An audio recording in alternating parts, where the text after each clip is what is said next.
In today's video, I wanted to go through and discuss the story of BioShock. I remember when this game first came out. I went to my friend's house and watched him play.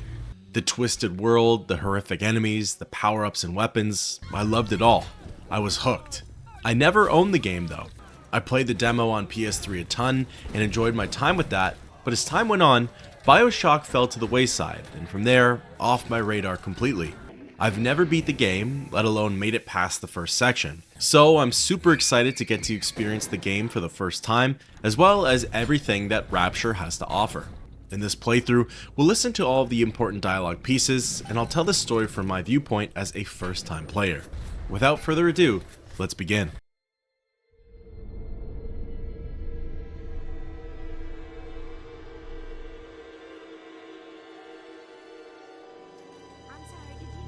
They told me, son, you're special.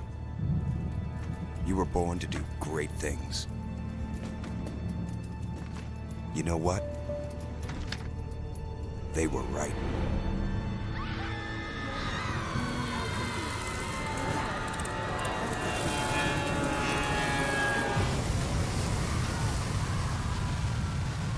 With a pretty intense opening scene, you get thrown into another nail-biting scenario. You play as a man named Jack, and he was lucky enough to survive the plane crash, or unlucky depending on how you look at it. The carnage and aftermath are pretty grisly. You hear the fire and explosions roaring all around you, as well as the screams and cries of other survivors. As you swim through the wreckage, you'll spot a strange tower that's placed in the middle of the ocean. It acts as a beacon of hope and safety amidst the chaos. Or at least, that's how it was intended to make you feel. The doors leading inside the tower are open to Jack, and they even look somewhat inviting. Going on through, they close behind you and leave Jack in complete darkness. Moments pass and the lights turn on. One of the first things you'll spot is a giant statue. It's holding a banner that says, "No gods or kings, only man." This will 100% come into play later. Walking down some nearby stairs, the tower's design leads you into a strange lift, which is actually called a bathysphere. With no other choice but to pull the lever, the bathysphere begins to descend. As Jack plummets leagues beyond sea level, the player gets introduced to the world of Rapture.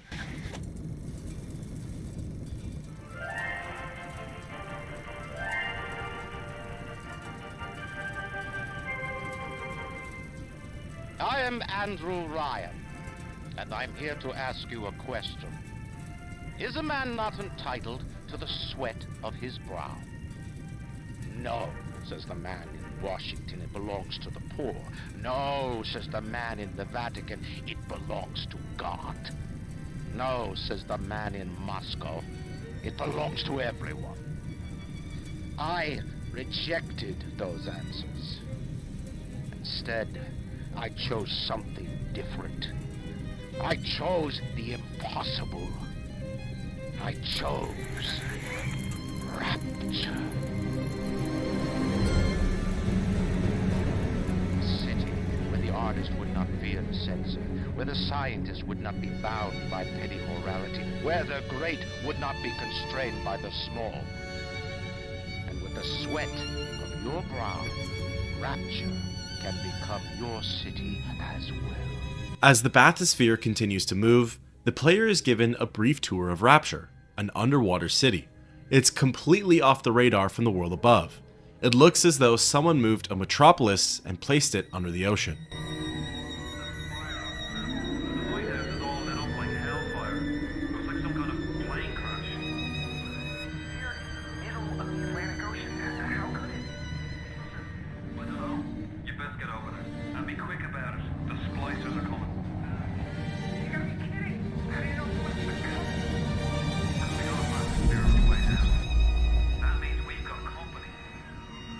Through the radio, the player overhears two men speaking with one another.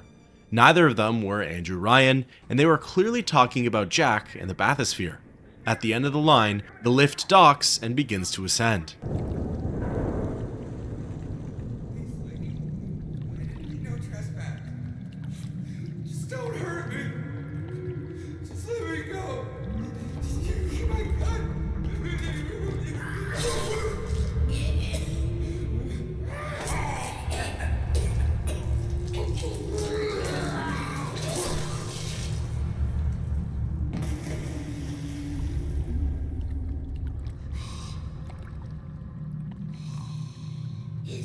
someone new.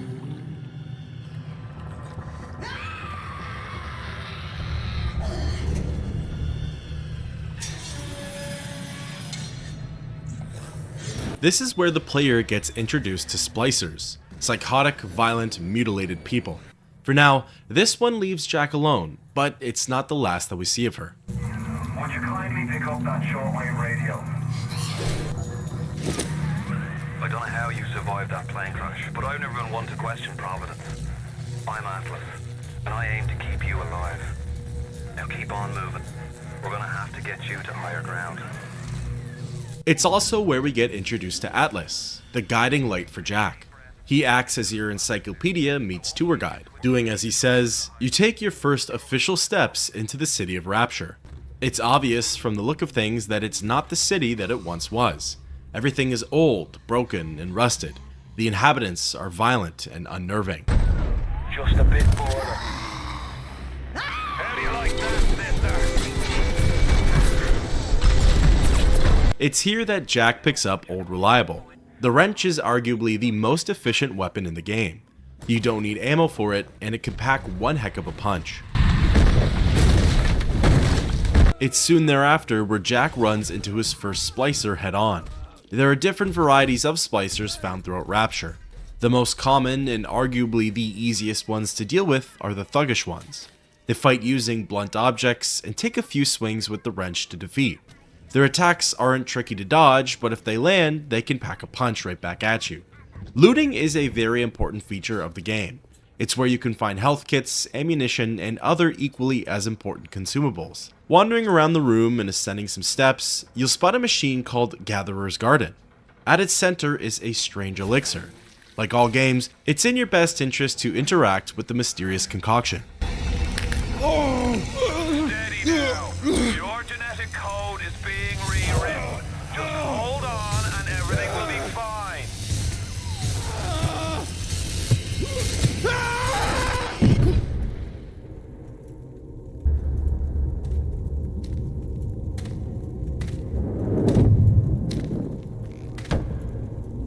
This little fish looks like he just had his cherry popped. Wonder if he's still got some Adam on him.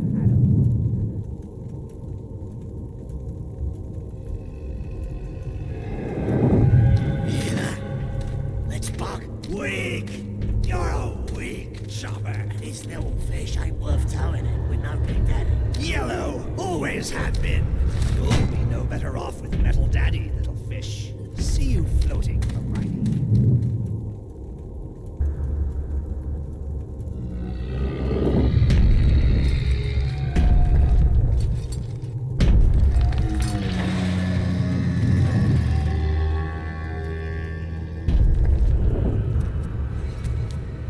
Look, Mr. Bubbles, it's an angel.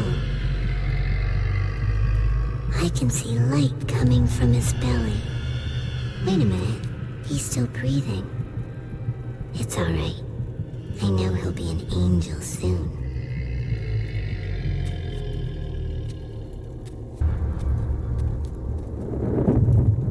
As Jack comes to, Atlas comments on your new plasmid. Plasmids are kind of like science meets magic. By injecting the serum into your body, your genetic code gets rewritten, as pointed out by Atlas, and as such, you have access to a new ability.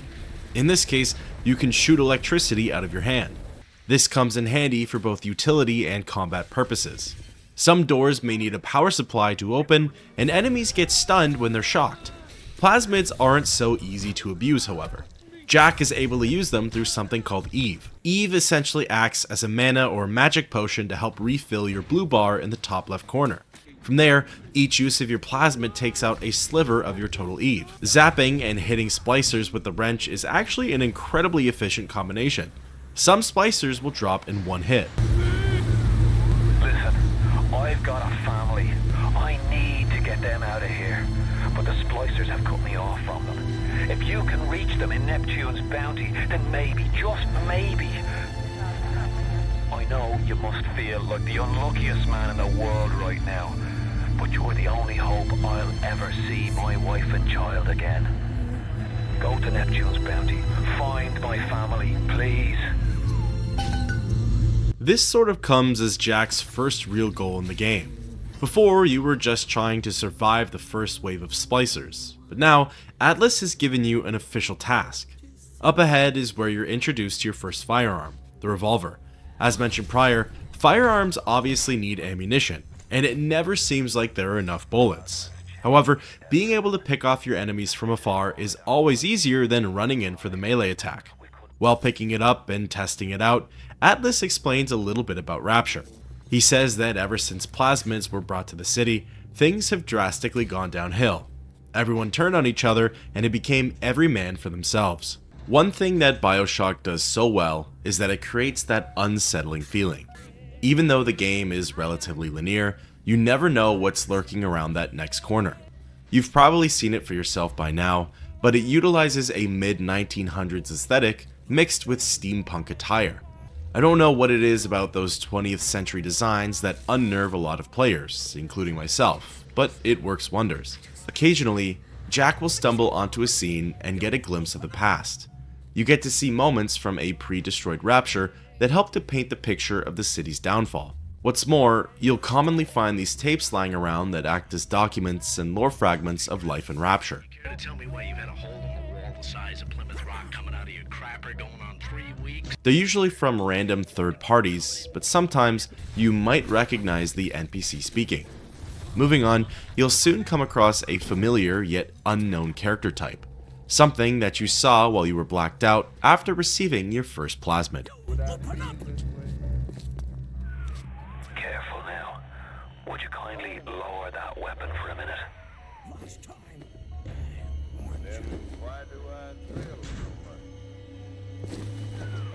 You think that's a child down there? Don't be fooled. She's a little sister now. Somebody went and turned a sweet baby girl into a monster. Whatever you thought about right and wrong on the surface, well, that don't count for much down in Rapture. Those little sisters, they carry Adam, the genetic material that keeps the wheels of Rapture turning. Everybody wants it, everybody needs it.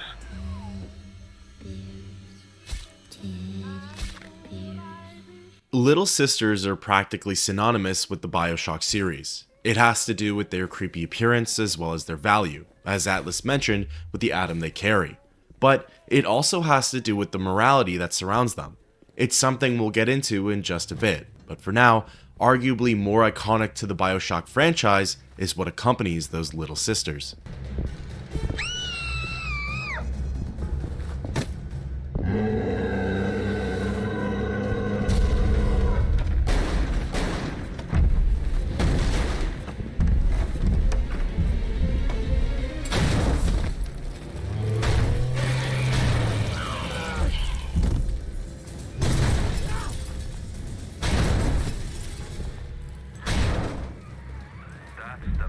Daddy. She gathers Adam. He keeps her safe.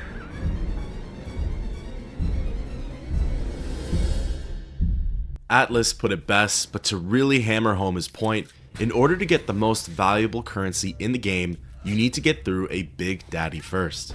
They're machines of war and they're incredibly tricky to take down. Even if you manage to do so, you'll end up sacrificing so many of your resources and supplies. However, consumables come and go. Adam is forever.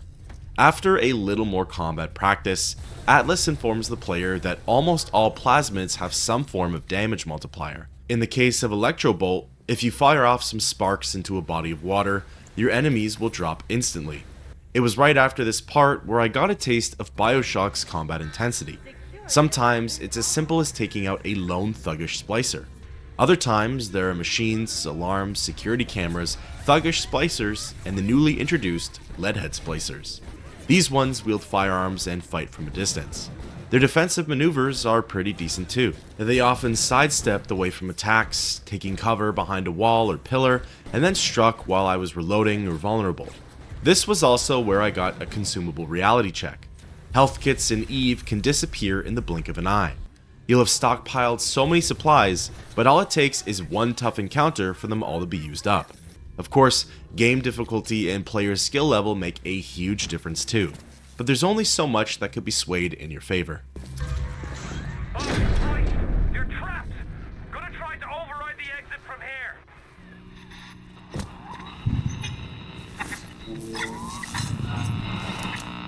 So tell me, friend, which one of the bitches sent to you? The KGB wolf or the CIA jackal? Here's the news. Rapture isn't some sunken ship for you to plunder. And Andrew Ryan isn't a giddy socialite who can be slapped around by government muscle. And with that, farewell, or das Vidania, whichever you prefer.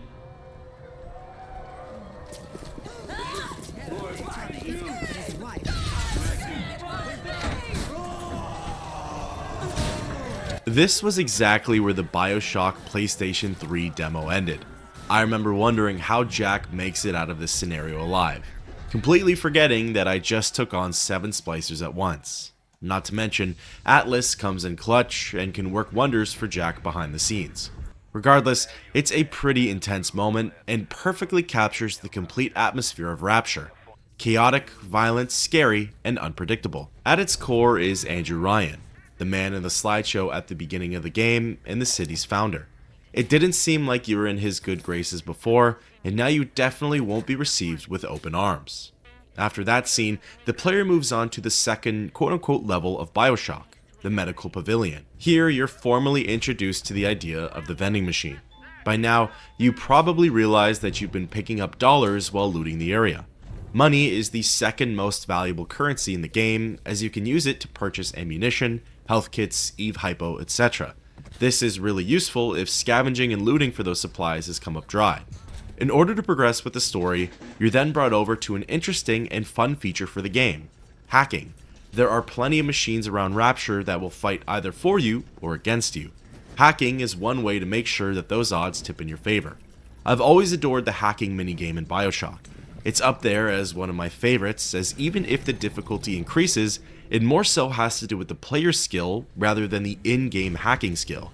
Soon, after trekking further into the Medical Pavilion, the player may pick up a tape that sheds some light on an upcoming boss. Ryan and Adam and Ryan. All those years of study. Was I ever truly a surgeon before I met them? But Adam gives us the means to do it. And Ryan frees us from the phony ethics that held us back. After tripping the emergency alarm and forcing a security shutdown, the only way forward is to retrieve the key from Dr. Steinman himself. The full picture gets revealed later, and this information comes to you a bit prematurely, but Steinman is largely responsible for the way that splicers look. He's a surgeon who let his impulsive thoughts win. Andrew Ryan didn't do anything to stop him. In fact, he encouraged his work, and as such, mutilated the citizens of Rapture. You promised me pretty, Steinman. You promised me pretty. Now look at me. Look at me. Atlas radios in and says that you have to trek all the way to the surgical wing in order to face off against Steinman. The easiest way there is to follow the carnage. Arguably more annoying than splicers are machine turrets. These things are planted at the most inconvenient areas and will take you by surprise. If they don't kill you, they'll at least contribute towards your consumable waste. They can be hacked, and there are even plasmids to help with them further down the line, but they have a good chance of tearing through your health upon first contact. To add to the vending machine talk from before, there are also machines that are solely for giving out health, and ones that only supply you with ammunition. Again, the one you usually need more is the one that you don't come across. The next splicer on BioShock's bestiary is the Nitro Splicer. They deal with explosives and therefore pack a massive punch compared to their thuggish and leadhead counterparts. Fortunately, they attack relatively slow, and running away from the explosion's proximity is pretty easy. I'll sound like a broken record by saying this too, but coming soon is a plasmid that helps to better deal with them. Up ahead, through some of Rapture's tunnels and doors, you'll come across Steinman for the first time. He's able to make a hasty escape and covers his retreat with some debris. This is where Atlas radios in and tells you that it's time to look for a new plasmid, telekinesis. Running a full circle with the Nitro Splicer talk, telekinesis can be used to catch their projectiles in the air. They can then be flung wherever the player directs them at. The same could be said for basic debris and objects found on the ground. Now, there are some other features and mechanics of the game that need to be discussed. I will say, I felt very overwhelmed while playing. The game throws a lot at you all at once.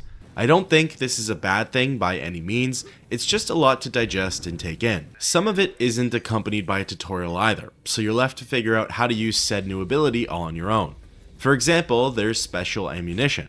This is pretty self-explanatory.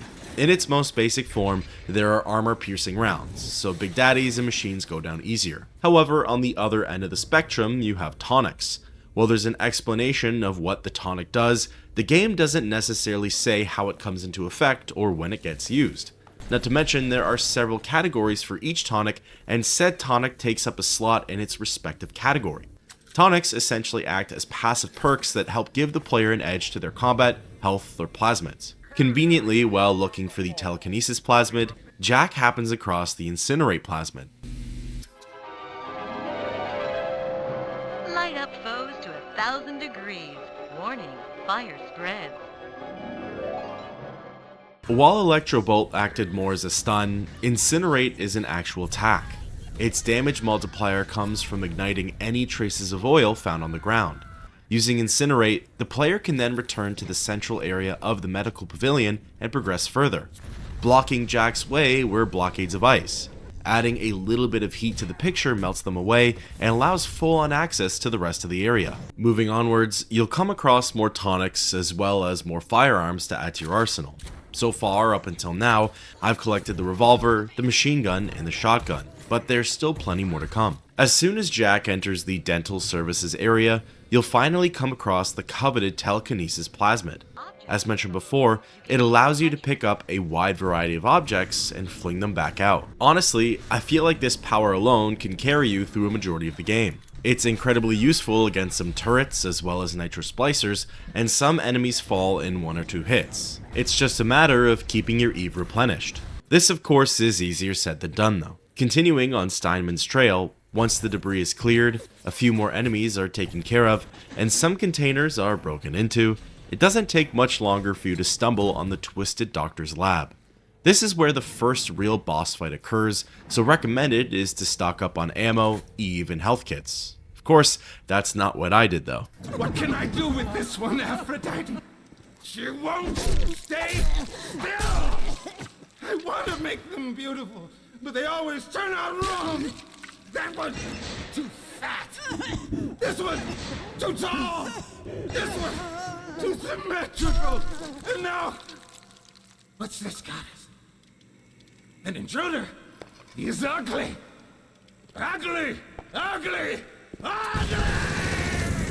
Steinman busts out his own machine gun, and it's officially a 1v1 between him and Jack. You'll notice that right off the bat, he has a lot more health than anything you would have faced up until now. While bullets do their fair share of damage, the plasmids have their uses in this battle as well. Electrobolt can stun Steinman, while telekinesis can be used to fling explosives at the doctor. There are also small puddles of oil placed around the lab that can be ignited for top damage. Of course, during the fight, I didn't think to use anything other than Electrobolt. His machine gun doesn't do loads of damage per hit, but if you're not careful, it can shred right through your health. There were a few other things I didn't realize until it was too late. The victims of Steinman's that are hanging up in the lab can be looted for health kits and Eve if you run out. The lowest level of the lab has a health station, but the area is flooded. Steinman can 100% heal himself at that machine, which caught me off guard and set me back by a lot. However, I'd be willing to bet my top dollar that if he was zapped in that water, his health would drop drastically. While bullets and the wrench are more convenient, if you utilize your plasmids in the most efficient way, the fight could be over in mere moments. While Steinman raced for a second hit of health from the station, I managed to track him down before his animation went through and finished him off. You alright? It was time somebody took care of that sick bastard. Make sure you get the key off Steinman and head back to emergency access. I'm working my way to the backside of Port Neptune myself. We'll get there soon enough. With the first boss taken care of and the key secured, the player can work their way back to the central area of the Medical Pavilion. However, a tunnel collapses and cuts off Jack. Taking a small detour through a previously unexplored area, it's time for a morality check. This is where the player gets their first taste of Adam. Stepping over the corpse of the Big Daddy, its little sister is left all alone. It's a little one.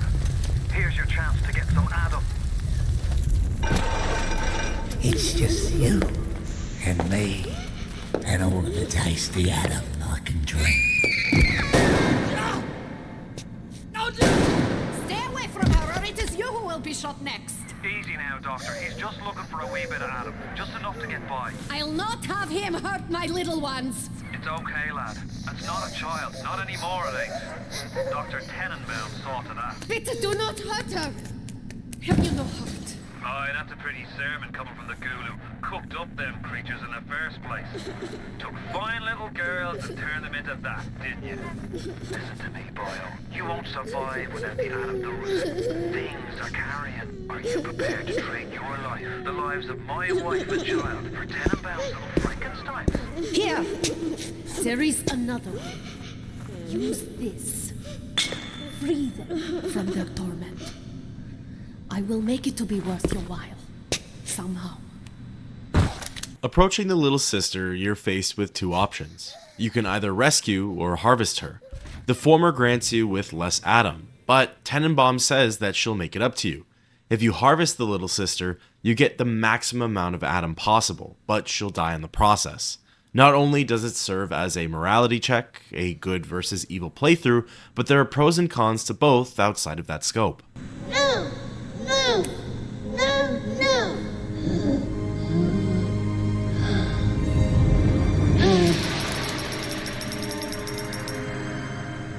You saved me. The path of the righteous is not always easy, yes. The reward will become clear in time. Be patient. Of course, just because you rescue one doesn't mean that down the line you can't harvest the next. Instead of a good versus evil way of thinking, I wanted to go off of how much Adam do I currently need. I'll soon find out that that answer is a lot, but harvesting isn't always the best option. Once that whole ordeal is over with, another Gatherer's Gardens machine will appear and you can get a look of what Adam buys you. There are non-story relevant plasmids that can be purchased, as well as upgrades to your overall health and Eve. This is also where select tonics can be acquired. On the subject of the next little sister, she can be found shortly after that first encounter, except now this one's with her fully functional Big Daddy. Earlier, I mentioned that these things were nightmares to take on and were capable of ripping through all of the player's consumables. Well, with this scenario, you get to experience that firsthand.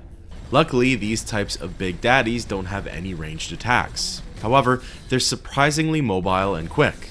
They have a wicked shoulder bash and their drill packs an insane punch. This was where I had my first death. Even if you have health kits available for use, you have to stay on top of replenishing your own health. What's nice is that upon dying, you're revived in these things called Vita Chambers. They're placed all around Rapture, and the one you get sent to is usually the one that's nearest to your death site. There really isn't any penalty for dying in the game. Many players enjoy this concept as instead of having a fight that's really difficult and impossible to get past, you can simply continue with where you left off. You'll still be out of ammunition, even health kits, so you're returning to the world of Rapture at a disadvantage. The biggest thing though is that your enemy's health bar doesn't reset and the fight resumes from where it left off.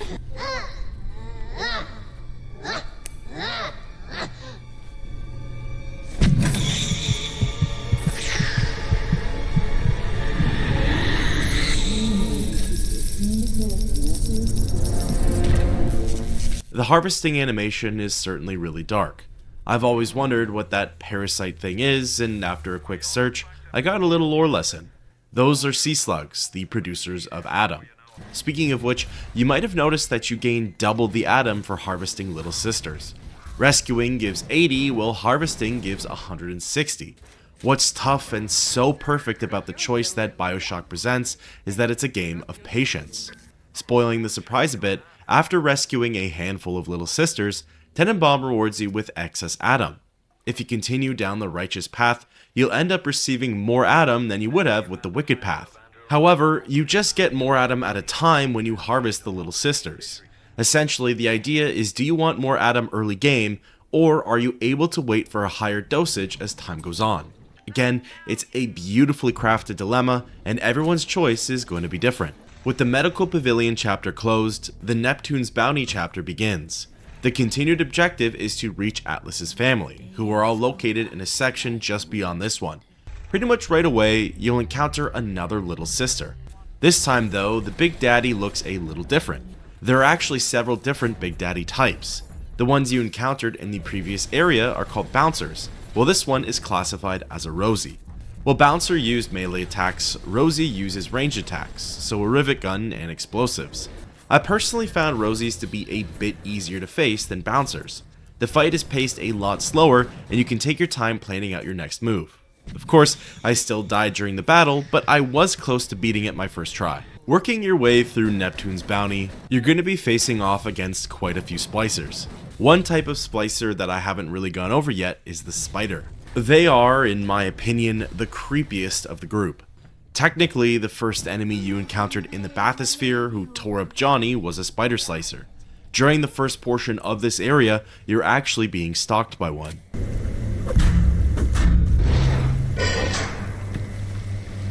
Atlas radioed on ahead. Says you're looking for an invite to the fisheries. Nuts, I say. But if you heads up to the Warp Master's office and find old Peach a research camera, maybe I could manage an invite. What was that? My friend, you have fucked. While the stranger, Peach Wilkins, gave you his request, you've got bigger problems to deal with. This spider splicer is incredibly agile and tough. She's able to climb on the walls and ceiling, hence the spider part of her name, and she fights using hooks. She has a ton of health and the battlefield is relatively small. Your best bet is to back up and shoot. Kite her around the pillar and hold out as long as you can. Towards the end of the fight, Peach sends over a security bot to drive the splicer away. As a token of his appreciation and to help find a research camera, he gives you your next weapon, a grenade launcher. This thing is incredibly useful for taking on Big Daddies as well as any other future boss. While ammunition is not abundant, it deals a lot of damage with one hit. So far, the real bane of my playthroughs have been security cameras. They sit high up on the walls and caught me off guard more times than I'd care to admit. If they catch you and you don't make yourself scarce as soon as possible, the alarm starts ringing. This brings on security bots and ultimately just wastes your time. You'll just be standing there using up your resources on fights that could have easily been prevented. The research camera looks just like one you'd see topside. According to this magazine article I scrounged up, it can also analyze genetic information, parse biological structures, and lots of other $5 words. Atlas informs you that the research camera Wilkins wants is a little more than your average Kodak. By snapping pictures of your enemies, you'll learn their various weaknesses and vulnerabilities. For example, after snapping the spider splicer on the other side of the glass, the game tells you that they have a weakness to anti-personnel rounds. From here, Peach radios in and alters his word. Instead of giving him the camera, he wants snapshots of 3 different spider splicers. Taking pictures of the nearby thuggish and leadheads will help with discovering their vulnerabilities, but it won't help with the task at hand. This part is fairly run and gun style. You're fighting your way through lesser enemies in order to get access to the desired ones. The 2 remaining spider splicers are in separate sections from one another. By using the game's hint feature, you'll read that one's in the Fighting McDonough's Tavern, Hotel Room 5, while the other is in the Jet Postal Substation. Fortunately, they're nowhere near as difficult as the one you fought just outside of Peach Wilkins' door. Once they've all been snapped, you can return to the fishery and hand them to the stranger. What's interesting is that upon stepping foot inside of the room, the game will notify you that there are still little sisters in this level that need to be dealt with. That of course is assuming that you didn't deal with all of them.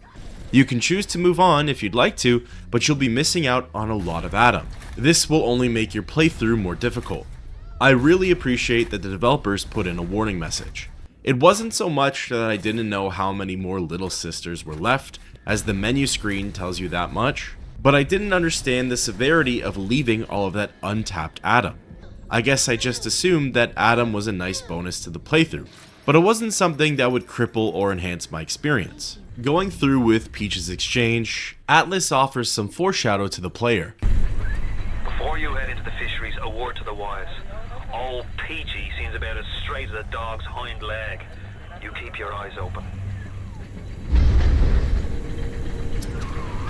Nobody walks into my swampy carrying the heat. Put your weapons in the pneumo, and then I'll let you in.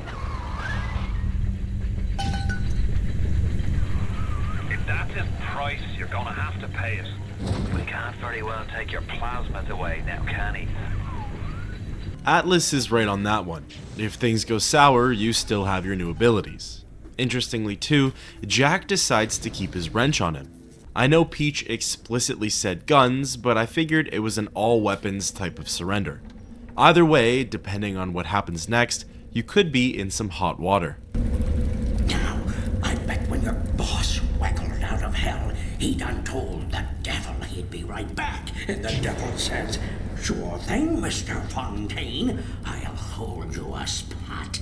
Ryan promised Fontaine was dust, and now here you are doing his dirty. I guess that makes Ryan a bum, and you a... Peach talks some nonsense, and then of course, a fight breaks out. What he said though may have had a little more weight than it's credited for. In a previous conversation, Atlas also mentioned the name Fontaine. This was spawned on by Wilkins's fear of said character. While we only hear the name, the player is assured that this criminal lord has been dead for a long time, so there isn't much cause for concern. Regardless, for the first bit of the fight, visibility is poor and there are multiple splicers in the area with you. Even with only plasmids in the wrench, there are plenty of damage multipliers for you to work with, puddles of oil and explosive objects. It doesn't take long either for the player to get all of their weapons back. In the next section over is another one of those pods, and interacting with it secures all of your guns. Exploring the remainder of the fishery, there isn't much left here besides loot and fragments of lore. You can't quit. Fontaine will find you. Hey, fuck Fontaine. You don't fuck Fontaine. Fontaine fucks you. Melting more of the ice in the fishery, it leads you further into the Smuggler's Den. Atlas insists that his family is a straight shot through these tunnels and that he'll meet you on the other side. Throughout the game, Jack has these moments where it appears as though suppressed memories of the past pop up out of nowhere. Before, the player saw glimpses of the plane crash, but now we see pictures of what are presumably his family. Like most things in BioShock, these flashbacks don't make sense at the moment. However, when it's their time to shine, the story gets forever changed. Hit the switch up there in the control booth and let me in. I think it's time to shake hands and get acquainted. You've had your fun, but enough is enough. If you press that button, you'll learn what it means to truly be my enemy. This definitely creates a dilemma. Obviously, you want to help out Atlas and finish what the two of you sought out to do, saving his family. However, doing so is to invoke the wrath of Andrew Ryan.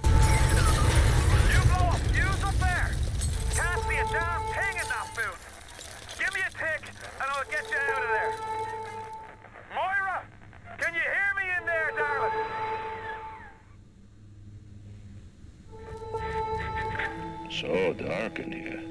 If only your friend could look up and see you. Maybe you could warn him. If only you could do something. Anything. Except just stand here and watch him die.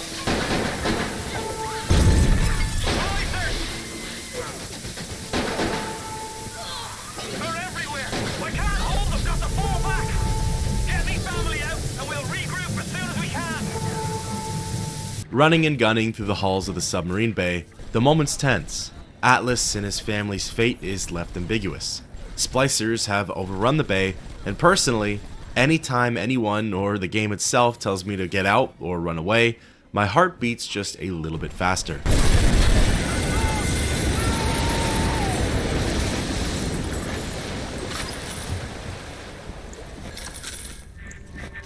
You ooze in like an assassin, and then you try to sneak out like a thief. You're no CIA spook. Who are you? Why have you come here? There's two ways to deal with a mystery. Uncover it, or eliminate it. With Atlas's family now dead, the overall objective changes to what is currently unknown, but I'm sure most players could probably guess it. Leaving the Smuggler's Den, that closes out the third chapter of the game, and the fourth one in the Arcadia opens. Moira,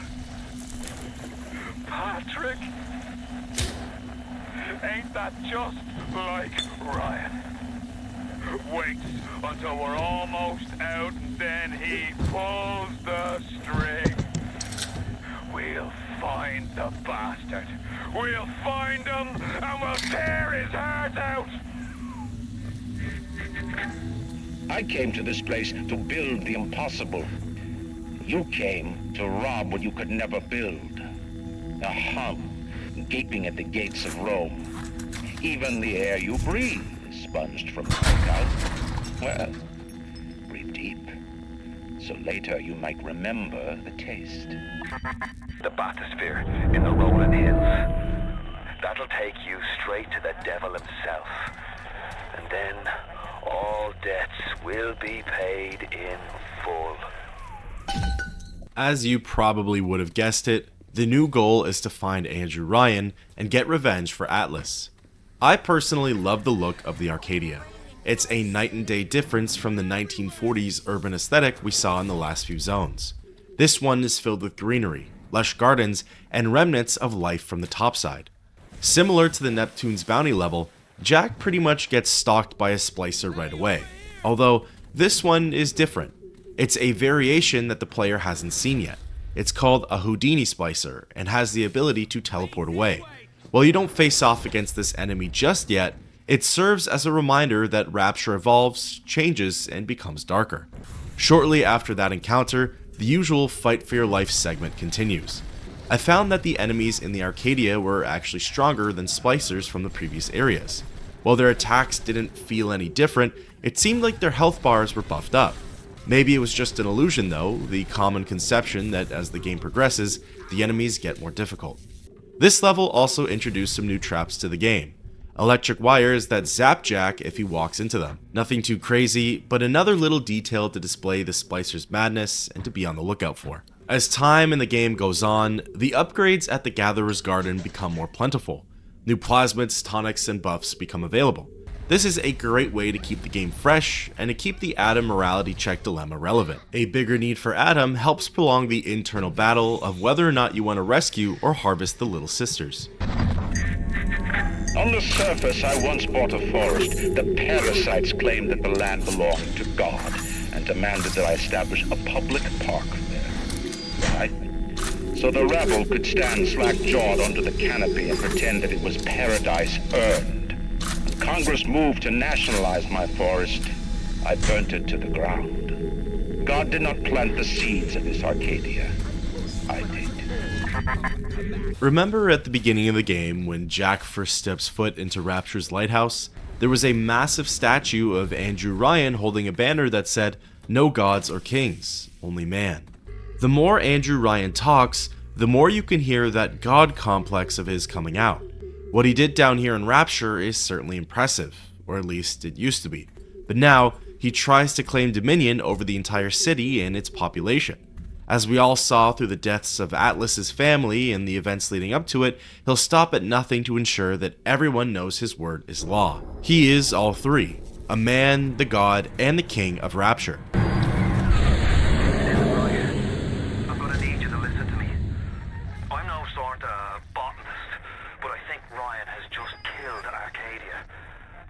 Put something foul into the air.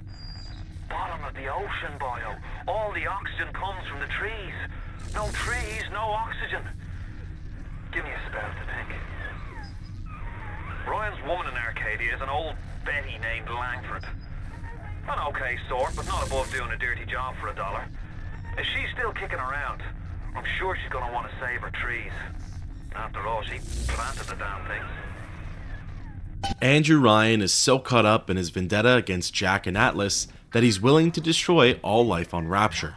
Not only does this leak over into that aforementioned God complex, but it reeks of the wrathful and almighty type of ruler, the submit or die approach.